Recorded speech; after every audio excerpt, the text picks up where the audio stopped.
call the June 1st, 2022 meeting of the Municipal Building Commission to order at 5:30 p.m. We don't need to hold a roll call because there's no Zoom, thank God. So, for the record though, everyone is here except for Dale Clark. And the first order of business is that the minutes from May 4th came out. Everybody okay with them? Move to approve. Second. Thank you. Any discussion? All those in favor? Aye. Any opposed? Passes unanimously. All right, as always, we'll pass the bills, and we're going to go directly to the public safety, joint public safety complex feasibility study. So we received 4 responses to the RFQ, and has everyone had a chance to review those? Skim them over. Yes. Okay. So my initial inclination was that we ought to interview all 4, and then we don't have to do any analysis and take any votes. But this afternoon, I had some second thoughts after I reread them. And I talked with Jeremy, and my opinion is that 2 of the firms stand out as opposed to the other 2. But I wanted to get everyone's input and opinion, because if you agree with me, then we probably would only interview 2, not 4. But I think that under the circumstances, we ought to exchange viewpoints, and we have with us the police chief and the deputy fire chief, if I have your title correct? District Fire. District Fire Chief, okay. Make sure we get everybody's title correct.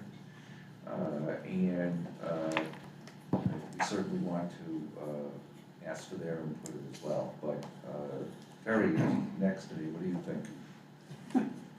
Well, I reviewed all 4, and I put my top 2 as HKT and Castle Blues. I found that they have tons of experience specifically for what we're looking for on the public safety building. And they pretty much both are on budget projections. The projects that they've done have been outstanding. Castle Blues did like Brockton, Foxborough, Mansfield, Needham, a lot of the surrounding areas. I think Plainville too. Yes, I didn't read one, in Sharon. Yeah. Tecton, that was not as many, public safety. Bolero, that's how you pronounce it, I didn't really see a lot there.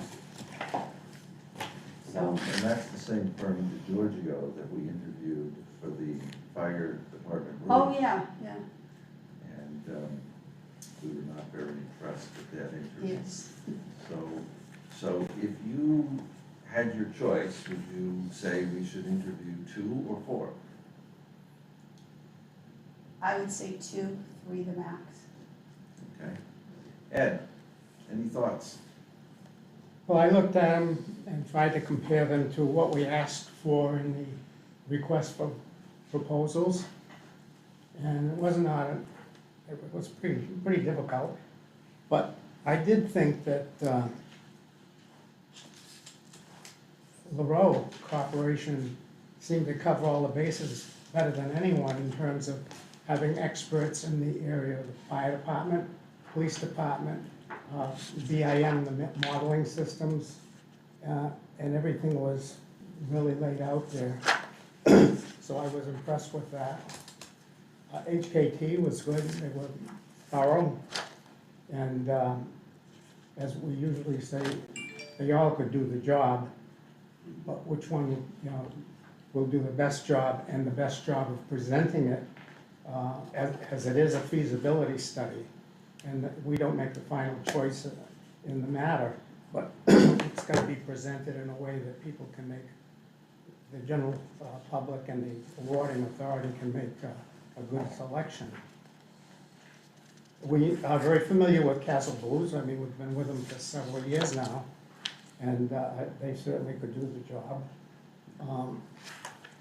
And the other one, Tectron, I just thought, it looked like it was kind of put together just of a lot of subs and consultants and so forth.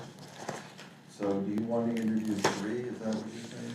No, I would go with the two, Which two? with the HKT and the LaRoe. So you would not interview KBA, Castle Blues. No, why not? well, having dealt with them, we're pretty familiar with them. I've heard them dismiss a lot of questions that were asked during our tenure. And I wasn't impressed with the original presentation of their plan, the prints that they brought in, they were 12 by 18, they were stapled together, it took about 20 minutes to find out what page you were on.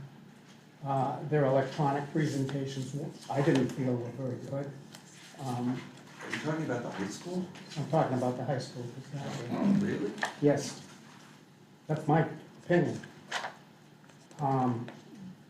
What else? A few questions were asked, and the answers that were forthcoming were pretty abrupt and dismissive. I wasn't gonna go into those things, but Are you talking about 5 years ago? I'm talking, yeah, some of it was 2 years ago, 3 years ago. Since then, on the job, I think they've done a decent job. But as far as their presentations went, I was not impressed at all. Okay, well, you say Lero and HKT. Jackie? Okay, first of all, I've been out of town, I got home yesterday, I picked these up yesterday morning. So I've reviewed them, I haven't really investigated them, looked them over depth. But I would tend to go from what I've seen of them, HKT and Castle Booze were definitely, I thought, far superior to the others. Thank you. Mike? Yeah, I think that KBA and HKT stood above the others in their presentations, but I do believe there is a strong value in letting the other companies interview forward. I think it just builds a better resume for them moving forward. I mean, if we keep taking all the applicants that we have in and we only have 4, and then all of a sudden we'd only want to interview 2, what does that say about the future? That we're only interested in, so I think it will limit us in the future when we go out, if we don't give these smaller guys the opportunity to at least come in and give us a presentation. But I do believe the initial one that we received, KBA and HKT, were shoulders above the others. Okay. Jerry? I agree with Mike. My vote was Kessel Booze and HTK. Obviously, Kessel Booze, we're very familiar with them. They're doing all the work at the high school, and I personally have been very happy with them. I think they've been good to work with. They kept the project running on the pretty intense conditions with COVID and everything going on. So I'm kind of a little biased towards them. So it'd be Kessel Booze for me, and HKT Architects. They have a lot of experience in public safety issues also. And I'd like to keep an open mind and try to interview the 4. Just with my limited experience to the other members of the commission, I don't see, it's our time to interview a couple more rather than just the 2. So I know did you have a preliminary ranking? Castle Booze, HKT, Tecton, and Lero or Giorgio, just from the Giorgio's previous presentation, but Okay. I want to give them a second chance. And if they come out the same way, then I wouldn't consider them again. Jay? I have my rankings. I would do Castle Booze, HKT. Honestly, then I had Tecton and then Lero.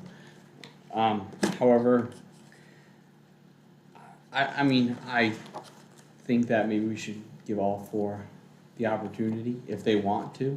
I mean, I would start with that. Okay. District Chief, you probably have no opinion at this I point. have no opinion on the contractors, since I just got the call, Chief, what you answer around 4:30, and you get to 5:30, so, and I just saw these when I walked in. So. And Chief Hagan, you have an opinion? Yeah, Kessel Boo's by far is the number one within the Commonwealth.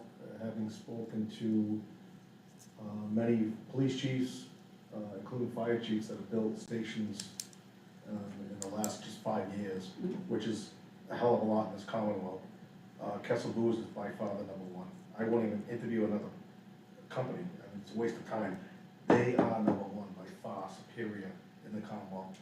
From speaking to the other chiefs, and I did a lot of research, a lot of homework on this, they're 4 heads above everyone else.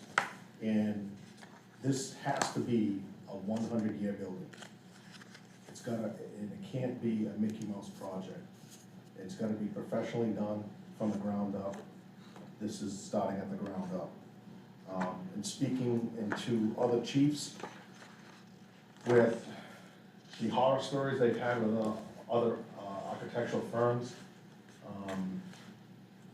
it's very important that we select the right company. And the right company that has done it right has been Kessel Boo's, in my opinion.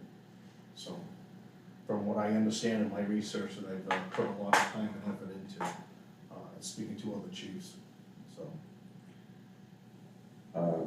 I had the same ranking as most of you, with KBA and HKT first, with Tecton third and Miro fourth. But it strikes me that if we have a 2-hour block and give a half an hour to each of the 4 of them, then, then we have a half an hour after that to kick it around and decide what we want to do. In my experience, Chief, what happens when we interview 4 is that one of them will just absolutely disqualify themselves with a horrible presentation, and one will be mediocre, and it'll come down to 2. But I think the consensus on the commission is that probably that we should interview all 4 and be fair to everybody and give them the opportunity to tell us the things that we may not have seen in these books. And so if that's the case, then we have to pick a date to do that.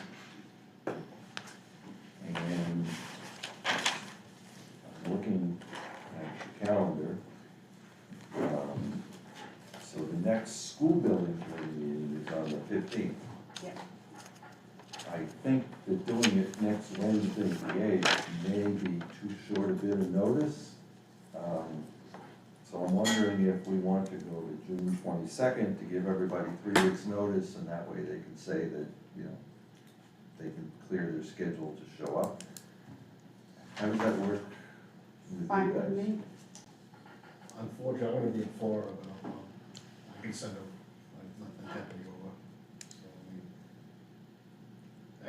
I actually got a training conference in Florida. Oh, he's gonna make it sound like work. Somebody's gotta do it. You're gonna make it sound like work. Yeah. It's a long time of year to go to Florida. I know. It should be in January. Yeah, right, exactly. Well, what is the group, what are the members of the commission do? I mean, we could do it on the 8th if, I'm fine with the 8th or the 22nd, either one's fine. I personally like the 8th and see what kind of work they can do under pressure. Well, I like your attitude. It's interesting. does the 8th work for everybody? Yeah, the 8th works.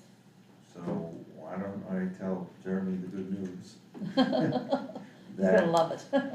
that our special meeting will be June 8th, and we may be able to have it, right here next door, because the Conservation Commission is not meeting that night, and the council, I think, is finishing their budget hearings up this week, right? Yeah.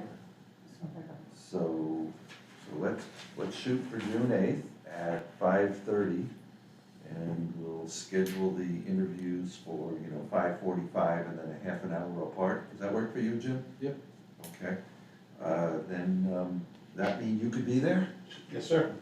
Good, good. So, I think a motion is in order to interview all four on June 8th, starting at 5:45. So moved. Second. Is there any further discussion? Quick question. If one of the firms doesn't show up, does that disqualify them from, They've eliminated themselves. okay. Now, what we did in the past was that we met at Studley one night, and I think that was the night we did the fire department roofs, and DeGiorgio was the one that showed up virtually, the other three showed up in person.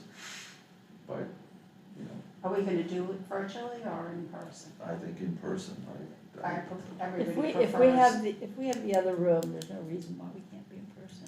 I agree. Because it's big enough to spread out a little bit. So, any further discussion? All those in favor? Aye. Any opposed? It's unanimous. So thank you for your attendance. You can have fun reading those books. Can I ask you a question? Sure, go ahead. What was your second choice? The H. HKT would be the second. Okay. I was just curious, I know you. I was speaking to the Ipswich chief and he was, okay, well, How many chiefs did you call? oh, okay. Well, I just came back from a chiefs conference, so every mass chief was in the room. So I went around, but then we had our in-service training back in October up in Norwood, every chief was there, so. These type of things, when these facilities are being built, we talk and we communicate.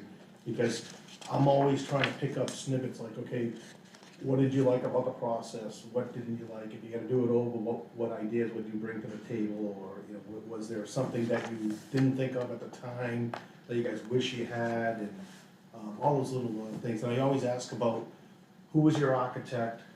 How was the design phase? Did they give you feedback or just tell you?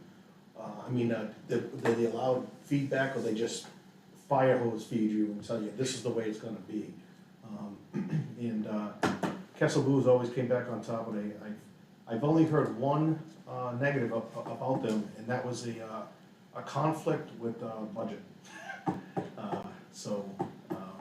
Which is interesting. It wasn't about a personality or putting a thumb on. Usually architects like to bring their own spin on things, and I like to be more practical in finding out about how we're going to do this versus some big building design with lots of glass in and everything else. So, but nevertheless, so I asked around. I did a lot of research, a lot of homework, a lot of conversations, a lot of trips to new stations. So I have a whole binder of notes that I can share with you people as to how we can learn from other people's mistakes and design a great feedback. Once we get somebody on board, I think that will be important. Mhm. But we do have to follow a process to hire someone, and we're following that process. So we will interview on June 8th. And so the reason I said 5:45 is that we'll start at 5:30, but we approve the minutes and do whatever else we have to do. So thank you both for coming in. Feel Thank you. free to spend as much time with those books as you want. I won't sleep tonight. I just want to say you guys did a great job at the high school. That was fabulous. Looks great. We're not done yet. And, We're working on it. it looks great. I know you guys put a lot of time and effort into it, and something to really be proud of for this community. So nice job. Thank you. Thank you. Okay, have a good night. He's not Good talking night. about all our other jobs though, is he? So Courtney, your timing is perfect. Thank you. I warmed up for you. All right, so let's go then to the Attleboro Protected Water Interconnect. And we have a memo that's somewhere here in my pile. Yeah, I have it. I'll borrow it from you if I don't have it, but I'm looking for it. Is that the one that There came it is. today? I got it. Yeah, so I just want to read this into the record. It's addressed to Jeremy. The general bid opening for the emergency water system interconnection between Attleboro and Pawtucket project was held on Monday, May 23rd, 2022 at Attleboro City Hall. A single bid was submitted by Bishco, forgive me if Bisco, Bishco? yeah, we've worked with them before, that's the only reason. Building Systems, Inc. of Fall River, Massachusetts, in the amount of $3,806,680. We understand that this amount exceeds the funding the city has available for this project. Parenthetically, that's the understatement of the year. Since the bid opening, CDM Smith has been working to understand the drivers that led to receiving only one bid, and that bid exceeding previous expectations. Again, parenthetically, thank you, Roger Norton. Construction costs have been steadily rising, and over the past few months, we've seen other projects similar in scale with bids exceeding budgeted costs. This is largely fueled by rising material and labor costs, longer lead times for various materials, particularly those with electronic components, and to some degree speculation that federal funding will result in a significant number of projects being bid in the near future. We reached out to contractors to discuss specific concerns relating to the emergency water system interconnection between Attleboro and Pawtucket project. The feedback received indicated that the primary deterrents for bidders were as follows. The especially long anticipated lead time for the variable frequency drives on the project would result in the pre-manufactured pump station not being available for installation for approximately 1.5 years. Parenthetically, wow. During this time, there is little that could be done at the site. This would result in added risk to a contractor as the actual cost to construct the project may continue to escalate during this time. The pre-manufactured pump station represents a significant portion of the total construction costs and provides little opportunity for a contractor to add profit through their own efficiencies. One option the city might consider moving forward is the pre-purchase of the pump station and rebidding the remainder of the project once the delivery of the pump station, it says of imminent, but I think it means is imminent. This would alleviate the perceived risk to contractors associated with long lead times and eliminate their direct markup, potentially reducing overall costs. There are disadvantages to pre-purchase as well, including complicating warranties and commissioning provisions, risks associated with storing equipment, potential claims from contractors associated with pump station defects and damages. If you have any questions, please call me. Signed, Matthew Pitta, Principal Project Manager for CDM Smith. So, our budget was 1.2 million, with a 400,000 contingent. roughly 400,000 in contingencies. So, it was more than twice the amount that we had available. Yes. And so, in my discussions with Jeremy, he said, it looks like the only way to finance this would be to ask the mayor to send down for a loan authorization from the council. Is that your understanding?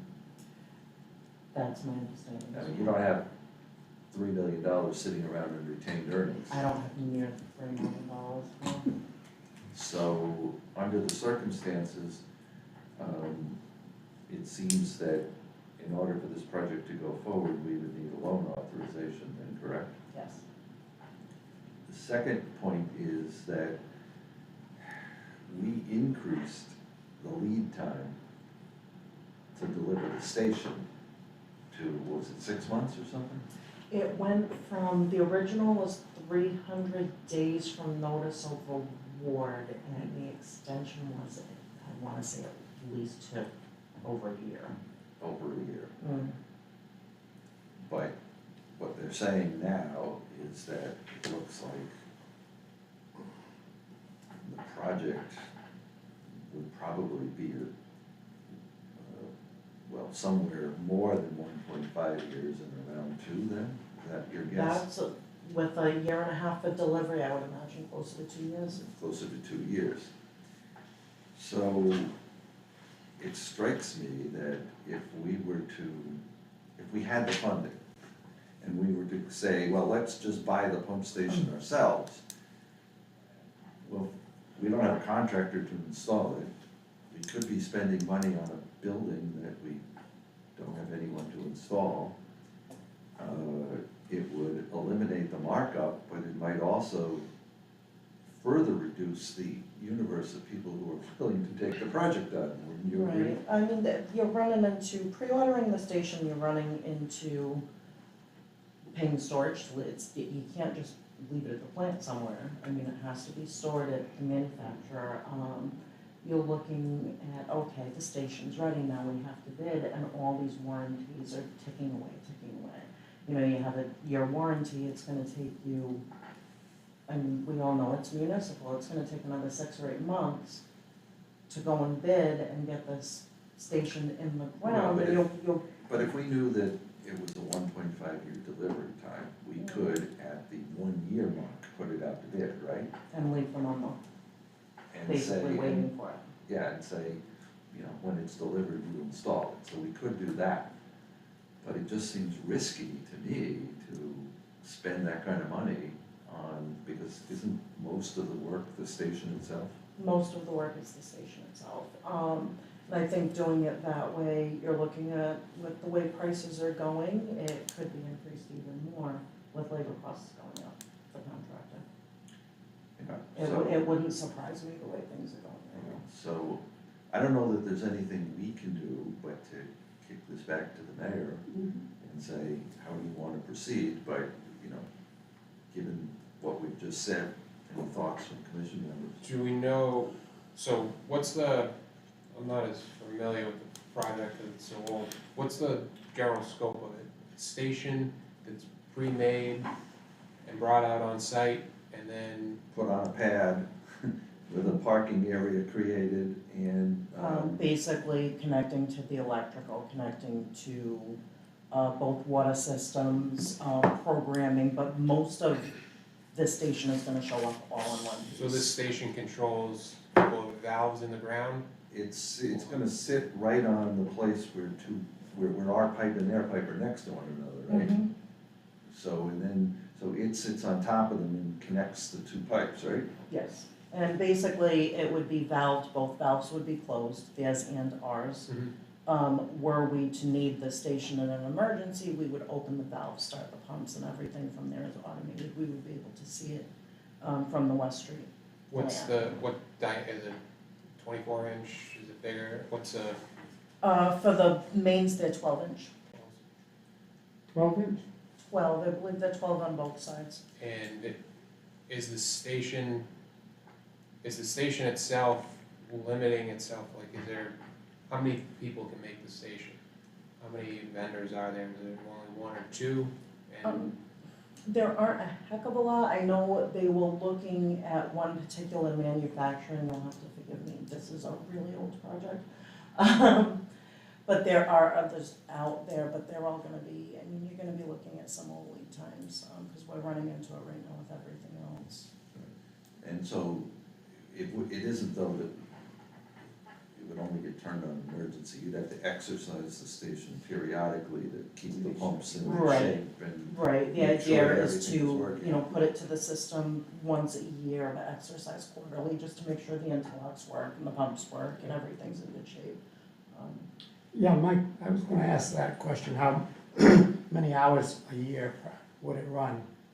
Last time we talked to DEP, they wanted quarterly alarm testing, and alarm testing, I mean, you can bring the station online, you can flush it to waste for several hours till the chemicals settle down. You could do it within a shift. The annual, my intent was, instead of wasting this water, I mean, we have to buy it if we're using it, was to use it for spring flushing, so it would be a couple weeks, once a year. Now, now, the type of station that we're having a variable frequency drive is the most expensive type pump.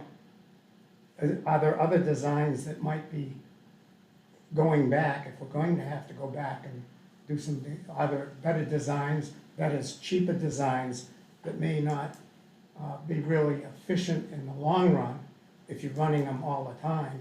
But if you're only running it a few months a year or a month a year, are there designs that we could solicit that might be a lot cheaper than that pumping station? So you're getting into skipping the VFDs. You can, you're looking at a partial redesign with CDM. And experience with the West Street plant, everything start to finish is all on VFDs. And for those of you that don't know, a VFD will basically control the speed off of a pump. You can control it off of level, you can control it off of pressure. If you don't have a VFD, your pump is on or off, which is what we have at the Wading River plant. So the Wading River flow itself will fluctuate with tank pressure. If we have a main break, you'll see the flow ramp up because it's not pumping against any head anymore. If we have a break up there, it actually screws up, for lack of a better word, a really, really good part of the system up there. And those are basically just large pass-through mains in that area. When you get into South Attleboro, you're looking at a lot of older, like very, very old mains in that area, and you really don't want to have that sort of fluctuation unexpectedly. You could look at damaging old material, you could look at, I mean, there's a lot of tuberculation in the pipes down there, no matter how well we flush, so you're looking at possible system disruptions. So that would be, you wouldn't look at anything different? You could do it, it's really preferred not to. Is there any storage capacity? Let me ask you a follow-up question on that. The purpose of this thing is redundancy, Yes. so that if there was a disaster, Right, we could use this for a week or two or three because something happened to. A tank site or the main plant or Yeah, something yeah, along those a lines. tower went down, the main plant went down. So is it, shouldn't we do some value engineering, because I think that's what you were asking. Well, Shouldn't we do some value engineering to say, We're Can we- disrupted anyway, and yeah, I mean, Right. other than your annual exercise of the plant, we're only gonna need this for, I assume, a few weeks at a time when some other disaster has occurred. Mhm. So do we need to spend the money to make it equivalent to the ones that you use every day? right. I think that's what you were asking. it is, and the second part would be, do we have any storage capacity where to use it more than we actually needed it, but store and not waste the. Well, we don't wanna buy the water from Pawtucket if we have our own water that comes down the river. So when, I mean, if you ran the thing more, it'd be more efficient. And but you'd have water you might not use right then, you might wanna store it. But I think the main thing is, as Jack said, the time per year that it actually would be actually needed in terms of it being exercised or used. Right, it's just, it should be just a couple weeks. Yeah, so that This sums is- my This is concern. an emergency backup, Right. so I'm wondering, I'm thinking that maybe you wanna talk to Matt, maybe we ought to have Matt appear at one of our meetings, and we could ask those questions about, could we make this a simpler plant on the theory that it is redundancy, and that it's only an emergency? I mean, what do the rest of you guys think about that? Seems like Sorry. an My awful concern, lot. if we ask that, how much is it really gonna reduce? Well, that's the question. Could we save $1 million Yeah. by doing that? If it's a Or would we be saving $75,000? Because if we're saving 75, we wouldn't want to do that, right? Is the intention for this to supply the whole entire city? No. Could it? No. Okay, so if the main plant went down, how do we survive? If the main plant went down, Wading River, we would pump as much as we can, get a maximum out of there. That plant, when it's up and running, will do 2 million gallons a day. The rest would either come from this interconnection or storage tanks in the system. And the thing to note, again, the agreement with Pawtucket is getting so old that I don't know if some or all of you remember and some of you haven't seen it. To use this as an emergency connection and to be able to purchase off of Pawtucket, part of that agreement is we have to be on water restrictions. So, you know, our normal Yeah. summer day of 6.5 million gallons, we restrict, we're down to 4 million instead. So this connection and Wading River would be able to handle the system with restrictions. It was originally thought something if we had a drought situation. Right, severe drought, if that comes up, we're basically right next door to them, you know, you can leave our reservoir and drive to theirs within 2 minutes, but they're a full different watershed. So the year we had all of our issues and we were going dry, all of their reservoir system was spilling. So it has the potential to be used for that as well. Right. So it could be for a drought, it could be for a systemic failure, it could be, God forbid, a terrorist attack on our water system. It could be contamination, it could be as simple as a lightning strike. We've had a lightning strike take out the small plant in Mansfield for several months while we're waiting for parts to come and fix it. So, any other thoughts, Commissioner? How much is this plant worth? Do you know what the plant itself is worth? They seem to think 3.8 million, but for No, I the actual think bid what Jerry's breakdown, asking, I I think haven't. what Jerry's asking is how much of the. Bid was the 3.8 plant, I was- haven't seen the bid yet. It would be interesting if Matt could find that out. Right. Now, this plant, does it have pumps in it or just a bunch of valves? Is that actually gonna pump the water, or are they using the pressure from Pawtucket? There's, we're actually higher than Pawtucket, slightly higher pressure, so there's the pump to use and then there's the lag pump for redundancy, should it be needed. There's chemical feeds for both corrosion inhibitor for lead and copper rule. There's also a chemical feed that will be there for hydroxide and pH adjustment, they run lower pH than us. And then, God forbid, should we ever need this, when Pawtucket is unable to chlorinate, there's also chlorine, an emergency booster connection for chlorine as well. Our standard and their standard are not exactly the same, right? They're close, But they're not exactly the same. they're not exactly the same. There's a couple things that Massachusetts regulates that Rhode Island has not. One of them is perchlorate, which is a complete non-issue. We don't find it, they're not gonna find it either. The other one is PFAS. We're currently regulated at 20 parts per trillion. Rhode Island is not yet regulated. They were going to be, and then they switched governors, so that's still in process. So they're still by the federal guidelines, They're still by the federal guidelines. which is 80, 70. 70. Yeah, they're 70 for 2 compounds, we're 20 for a total of 6 compounds.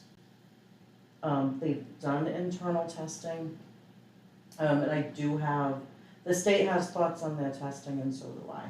However, when we're looking at an emergency connection, we're looking to keep storage full for fires, to be able to flush a toilet, you know, to keep actual system pressure, so we're not pulling a vacuum out there. If the decision was mine to either not be able to fight a fire or be able to bring in water regardless of PFAS levels to be able to fight a fire, that would be my decision still. So Jack, if I could, Yeah, I don't wanna debate the merits of, you know, building something that, you know, was nice to have at 1.2, but now it's over $3 million. But I do think for anybody to sit here and think that a project that's been on the table for over 6 years, if they actually thought it was gonna fit in the price tag 6 years ago, that kind of, you know, kind of amuses me a little bit that people kind of put the blinders on, because there's no way that that budget was gonna cover something that's been on this drawing board for that long. So I think, you know, even before they went out to bid, there should have been a reevaluation done And of there current was. costs. And so it wouldn't be this huge surprise that everybody kind of thinks it is, because to me, it wasn't a surprise at all. Well, Mike, no one's gonna disagree with you, but I will tell you that we did ask Roger, and he was confident in his budget. And given Roger's performance on other matters, we probably should not have taken his word.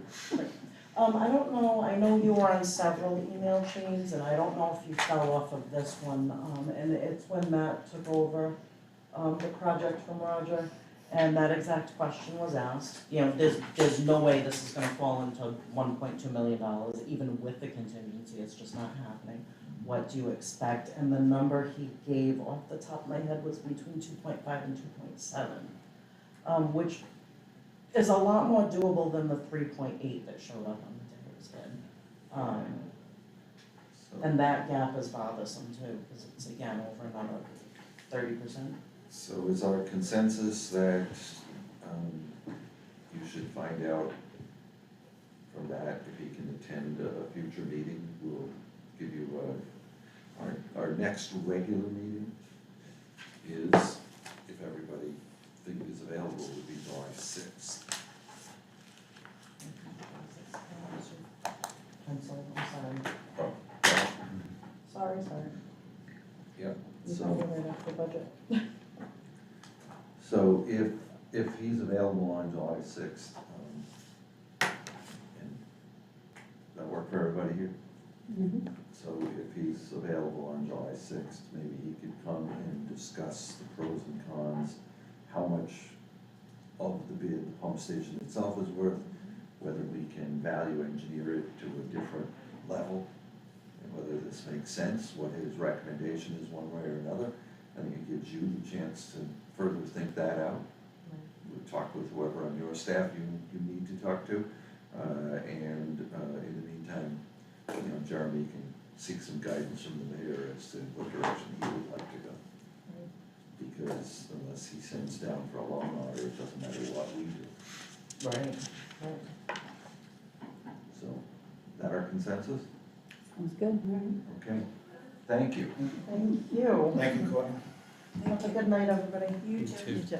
So, moving right along, back to the top of our agenda, for the library project, we got a memo, and it appears that we got their attention.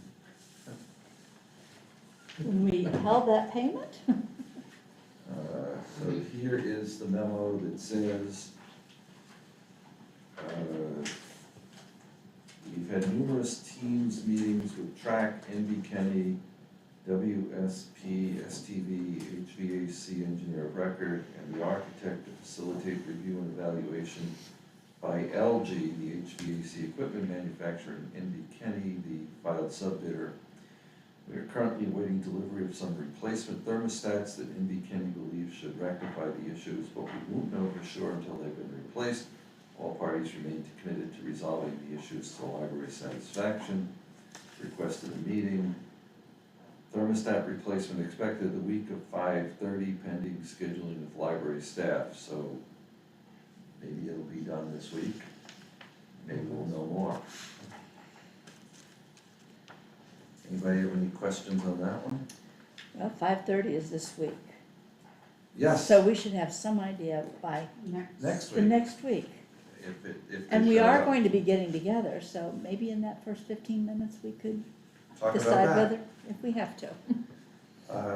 Then for the fire station roof replacement, there's a memo from Mark Zawatsky saying, "We are pleased to report the completion of the project. The project was delivered on time, below budget, and with the specified quality." All nice words. In the month of May, all identified punch list items were addressed and completed. The manufacturer's inspection occurred, which is a condition precedent to the issuance of the warranty. The warranty and all closeout documents were transmitted to the architect, reviewed and deemed in conformance to the specifications. The final requisition, number 3, in the amount of $28,270 was submitted, reviewed, and certified by the architect. The final construction contract amount was $518,002, which was $16,998 less than the original $535 contract value due to a prior change order. As a result of the working relationships developed on this project and the velocity with which the contractor executed their field activities, our on-site field observation services also came in below budget by $4,275. Jeremy can update you on the adjusted total of funds. Thank you for the opportunity to serve as your construction consultant on this project, signed Mark Zawatsky. So, I think that means that when we get back to the bills, he's saying we should approve them. Anybody have any questions on that? Okay, then moving on to the elementary school gym floors. We also have one memo from Mark. And here it is. And it says, the project is underway. In the month of May, the contractor provided a schedule which confirms their on-site start date is in conformance with the school schedule. Start the week of June 27th with completion prior to August 19th. Flooring materials submittals have been made, reviewed, and approved. Hazardous materials submittals are in process, as well as floor patching and sealants and related accessories. Flooring material has been ordered. The city has signed DEP forms for hazardous removal. The 10-day waiting period is, he says, well in advance. I'm not sure what that means, but I think it means it's not a problem. Contractor is in the process of submitting for a building permit. Please recall the contract documents require a building permit to be issued, but the city would waive the fee. Please confirm a request to the city council for waiver of fees has been made. I guess I'll need to ask Jeremy about that. We have been advised by the flooring contractor that lead times for the material and appurtenances are not an issue. At this time, we have not been advised of any issues or concerns that would result in a delay of the project. Signed, Mark. So, just circle the building permit fee and hold that off to the side to talk to Jeremy about. Anybody have any questions on that? Nope. All right. So, the City Hall envelope study was received in 5 minutes of 5 today, but nobody's read it yet. So tomorrow, Jeremy will send it out to all of you, so you have a chance to read it before the next meeting. I suspect that it's going to say that the building is not in great shape and that it needs a lot of work, but we'll see what it says. So, nothing else to do there. And then, finally, for the Council on Aging feasibility study that was passed by the council last week. And so we have a budget of $125,000. The RFQ is going to be posted on June 6th. The responses are due by 6/27. And we will, at our July 6th meeting, be able to discuss those responses and hopefully list for some interviews. So that's what's going on there. Does anybody have anything else that they want to bring forward? Okay, so remember then, we gotta pay the bills. Gotta make sure we pay the bills. So we have the United Elevator bill for $4,635, the ST fee bill for $522 that we deferred last time, the track final application for $12,000, well, I shouldn't say final, it's for work for $331. Fire department roofs closeout $28,270. Fire department roofs, port construction $450, gym floors, port construction $937.50. And is that it? Yeah, that looks like those are all the bills. So anybody have any questions on those? The motion? Move to approve. Second. Any discussion? All those in favor? Aye. Any opposed? Passes unanimously. So, anybody have anything else they wish to bring forward, or should we adjourn for a week and come back then again on July 6th? Adjourn. Second. All those in favor? Aye. We are adjourned at 6:19.